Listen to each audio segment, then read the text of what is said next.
بسم اللہ الرحمن الرحیم۔ خواتین و حضرات السلام علیکم۔ آج میں آپ کے سامنے مثنوی کی جگہ اقبال کی ایک نظم کو پڑھ رہا ہوں۔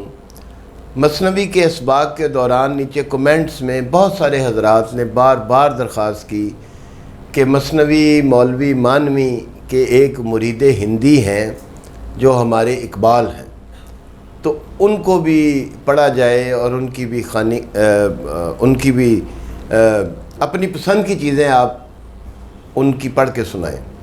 میں نے اس پہ آمنا و صدقنا کہا، میں خود اقبالی ہوں اور اب سے نہیں بچپن سے، تو اقبال کو پڑھنا اور اقبال کو سمجھنا اس کے لیے تو مفسرین اور شارحین کی ایک انگنت تعداد ہے۔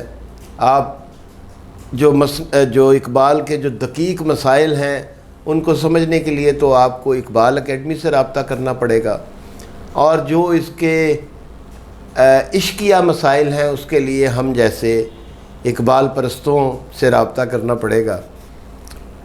تو میں نظم پڑھوں گا، مختصر اس میں جو اس کی جو تفہیم میری سمجھ میں آتی ہے وہ میں آپ تک پہنچانے کی کوشش کروں گا، اور ایک بات ضرور کہوں گا کہ جس زمانے میں یہ نظمیں لکھی گئیں یا یہ جو نظم ہم پڑھ رہے ہیں لکھی گئی، اس وقت پورا عالم اسلام غلام تھا، غیر ملکی حکومتوں کے ماتحت تھا۔ اقبال اور پھر بعد میں محمد علی جناح علیہ رحمہ کی قیادت میں ہم نے جو سفر طے کیا، اس کے نتیجے میں پورا عالم اسلام آزاد ہوا۔ آج اس کو پڑھنے کا مقصد کیا ہے؟ آج ہم پڑھ تو رہے ہیں اور یہ نظم ویسے ہی زندہ ہے، اور اس کے مسائل وہی ہیں جو آج کی دنیا کو درپیش ہیں، لیکن آج ہم میں اقبال نہیں، آج ہم میں جناح نہیں، اور پورا عالم اسلام جو آزاد تھا وہ در حقیقت غلام بن چکا ہے، نظر نہیں آ رہا۔ تو آپ دیکھیے کہ علامہ صاحب آج سے 100 سال پہلے تقریباً کیا مسائل اٹھا رہے ہیں۔ خضر راہ۔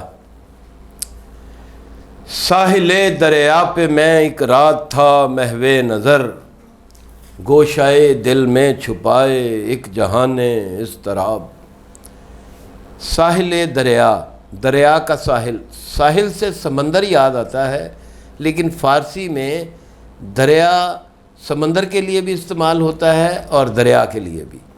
تو ہمارا شاعر کہہ رہا ہے کہ میں ایک رات دریا کے کنارے سوچوں میں گم تھا، اور دل میں ایک جہان اضطراب، یعنی نہ جانے کیا کیا مسائل تھے جو ان کے دل میں چھپے ہوئے تھے۔ شب سکوت افزا، ہوا آسودہ، دریا نرم سیر، تھی نظر حیران کہ یہ دریا ہے یا تصویر آب۔ سبحان اللہ۔ اب دیکھیے غزلیہ انداز آیا اس میں نظم میں کہ رات جو ہے سکوت افزا ہے، خاموشی کو بڑھا رہی ہے، ہوا آسودہ ہے، یعنی نہ طوفان ہے، نہ گرم ہے، نہ سرد ہے، آسودگی عطا کر رہی ہے، اور دریا نرم سیر، اور دریا یوں بہہ رہا ہے کہ اسے دیکھیں کہ اس میں ڈوب جائیں۔ اور تھی نظر حیران کہ یہ دریا ہے یا تصویر آب، کہ یہ دریا ہے یا میں تصویر دیکھ رہا ہوں دریا کی، یعنی اتنا آسودہ ماحول ہے۔ جیسے گہوارے میں سو جاتا ہے طفل شیر خوار، طفل شیر خوار دودھ پینے والا بچہ گہوارے میں، جھولے میں جس طرح گہری نیند میں سو جاتا ہے۔ موج مضطر تھی کہیں گہرائیوں میں مست خواب، وہ جو بچہ سو رہا ہوتا ہے اس کے شعور و لاشعور میں جو خیال انگڑائیاں لے رہے ہوتے ہیں وہ سطح پر تو نظر نہیں آتے۔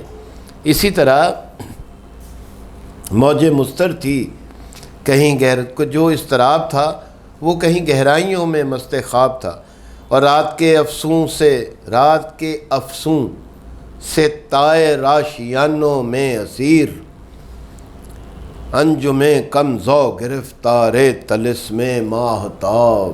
واہ! اور رات کے افسوں سے، رات کے جادو سے، رات کے سحر سے طائر پرندے آشیانوں میں اسیر، انسان ہو، چرند ہو، پرند ہو، رات اللہ نے آرام کے لیے بنائی تو وہ اپنے آشیانوں میں اسیر، اپنے آشیانوں میں بند ہیں۔ انجم کمزو گرفتار طلسم ماہتاب، اور انجم کمزو جو، چونکہ ستارے اتنی دور ہوتے ہیں کہ ان کی روشنی زمین پر کم پہنچتی ہے، تو چاند مہک رہا ہوتا ہے، چاند جو ہے وہ چمک رہا ہوتا ہے، تو انجم کمزو کو بتایا ہے کہ ستارے جو ہیں وہ چاند کے طلسم میں، اس کی روشنی سے محو ہیں، اس کی روشنی میں گرفتار ہیں۔ دیکھتا کیا ہوں کہ وہ پی کے جہاں پیما خضر، جس کی پیری میں ہے مانند سحر رنگ شباب۔ تو کیا دیکھتا ہوں کہ وہ پی کے جہاں پیما، کہ جس کی ایک قدم سے جو خضر ان کے بارے میں آپ جانتے ہوں گے، یہ ان کا ذکر قرآن پاک میں تو ہوا ہے لیکن خضر کے نام سے نہیں۔ قرآن پاک میں تو ذکر ہے کہ ہمارے بندوں میں سے ایک بندہ، تو حکایات میں ان کا نام خضر بتایا گیا، جس کی پیری میں ہے مانند سحر رنگ شباب، کہ چونکہ خضر کے بارے میں مشہور ہے کہ وہ ان کو موت نہیں، وہ ہمیشہ زندہ ہیں، ہمیشہ زندہ رہیں گے جب تک ان کے خدا، جب تک ہمارے اللہ ان کا فیصلہ نہیں کر دیتے۔ تو دیکھتا کیا ہوں کہ وہ پی کے جہاں پیما خضر، کہ جن کی ایک جو قدم ہے وہ پورے جہاں پر محیط ہے، اور جس کی پیری میں ہے مانند سحر رنگ شباب، اور جن کی بزرگی میں، بڑھاپے میں جوانی کا رنگ شباب جو ہے، وہ جوانی کا رنگ نظر آتا ہے۔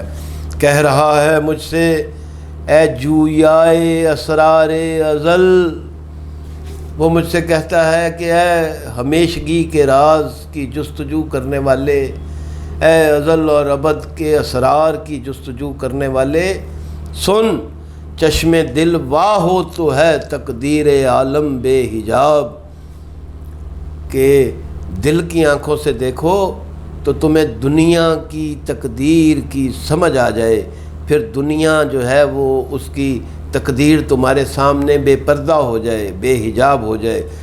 دل میں یہ سن کر بپا ہنگامہ محشر ہوا، میں شہید جستجو تھا یوں سخن گستر ہوا۔ تو میں نے جب خضر کی یہ بات سنی تو میں حیران ہو گیا، اور میرے دل میں ایک ہنگامہ محشر برپا ہو گیا، اور میں چونکہ شہید جستجو تھا، میں چونکہ جستجو میں تھا اور میں رازوں کو جاننا چاہتا تھا، تو میں یوں سخن گستر ہوا۔